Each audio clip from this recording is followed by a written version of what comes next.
Assalamualaikum. Tajuk kumpulan kami iaitu isu lesbian, gay, biseksual, transgender, LGBT di Malaysia.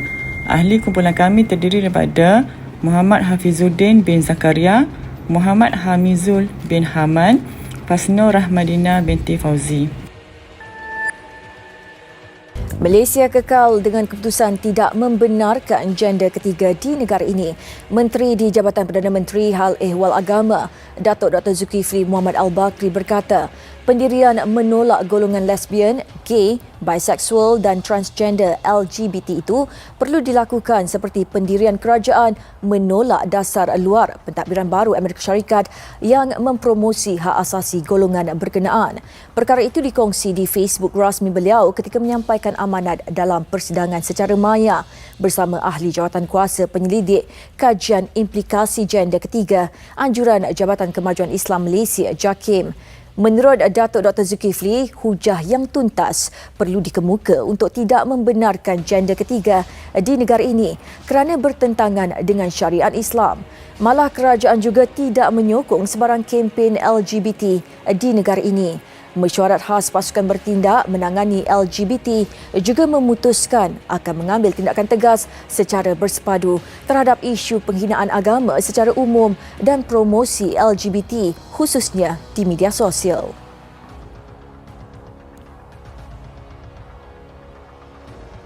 Isu lesbian, gay, biseksual, transgender, LGBT semakin mendapat perhatian ramai masyarakat di Malaysia.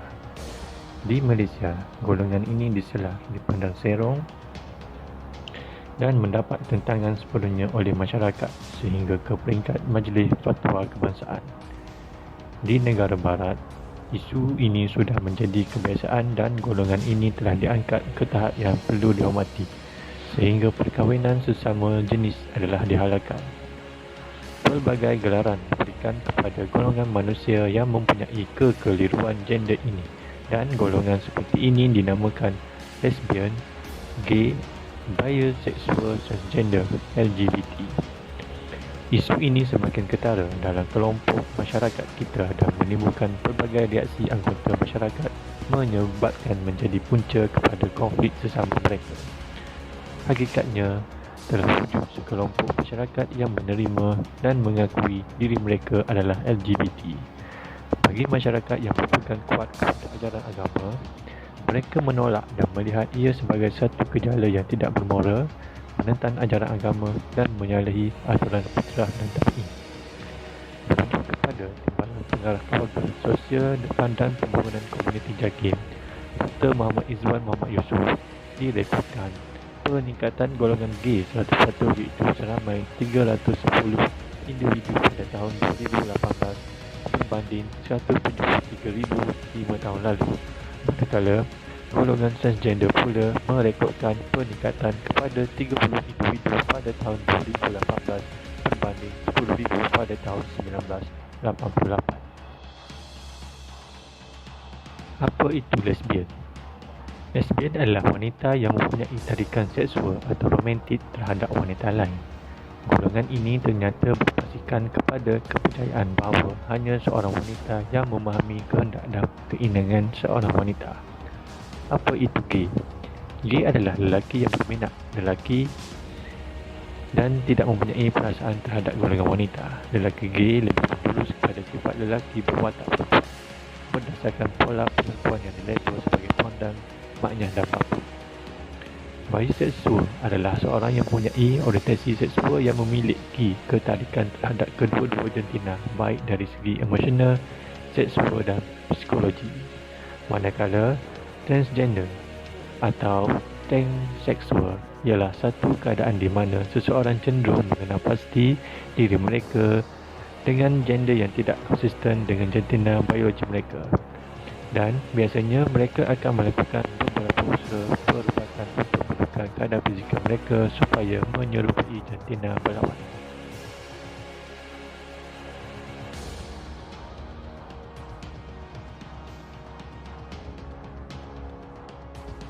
Terdapat 4 faktor ataupun punca-punca berlakunya LGBT di Malaysia. Pertama, didikan ibu bapa dan layanan semasa kecil. Kedua, pengaruh rakan sebaya dan persahabatan yang terlalu rapat sesama jantina. Ketiga, faktor genetik. Ia merujuk pada kesan pengaruh biologikal. Dan yang terakhir, keempat, faktor pengaruh dari barat yang mengiktiraf golongan LGBT. Merujuk kepada falsafah pernikahan negara adalah untuk mewujudkan insan yang seimbang dan harmonis dari segi intelek, rohani, emosi dan jasmani berdasarkan kepada kepercayaan dan kepatuhan kepada Tuhan. Selain itu, dari segi rohani, emosi dan jasmani, ia bertentangan dengan fitrah semula jadi manusia. Jika gejala LGBT semakin berluasa di Malaysia, ia melahirkan individu yang tidak percaya dan patuh kepada Tuhan kerana agama Islam melarang gejala tersebut. Aktiviti LGBT juga menyalahi dari segi undang-undang dan individu tersebut tidak menghayati rukun negara kedaulatan undang-undang. Pandangan aliran pemikiran utama Profesor Madya Dr. Muhammad Syafiee bin Hamzah, iaitu pengarah Kolej Kediaman dan Kesihatan Pelajar UNIZA.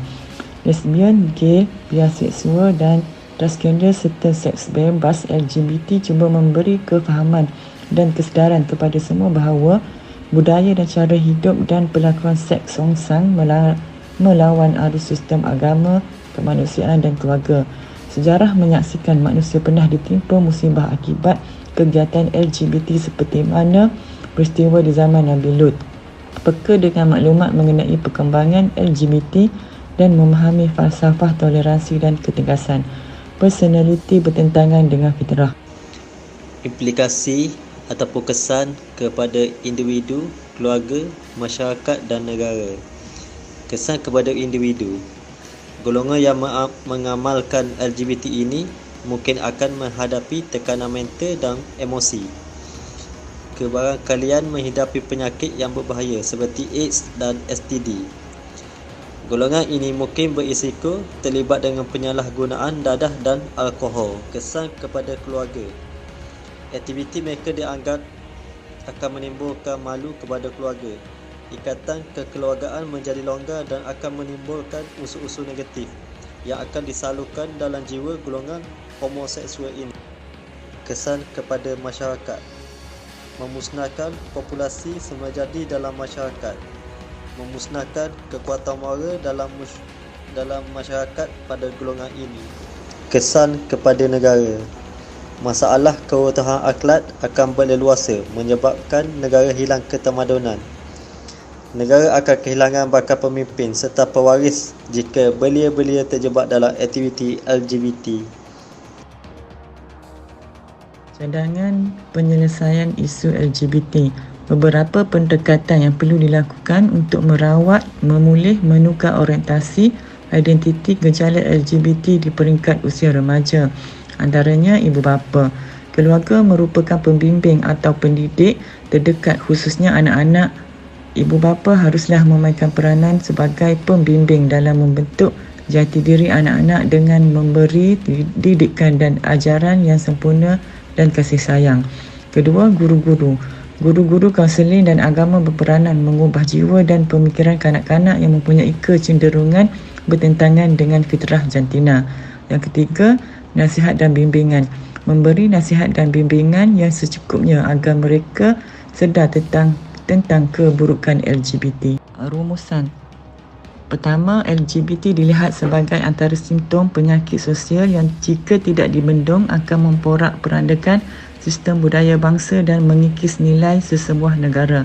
Kedua, isu LGBT ini harus dilihat dari sudut yang lebih besar iaitu nilai kenegaraan. Ketika kita tidak mahu melihat negara mencapai kemajuan dalam mengorbankan nilai murni. Keempat, kita perlu memantau segala gejala ini dan dalam masa yang sama, satu proses penerangan perlu dipergiatkan untuk menyedarkan masyarakat terutamanya golongan muda mengenali kemudaratan gejala ini. Dan akhir sekali, semua pihak turut serta menggalakkan usaha dalam memupuk nilai-nilai murni bagi memperosikan kesedaran terhadap nilai-nilai murni kemanusiaan dalam kalangan masyarakat Malaysia.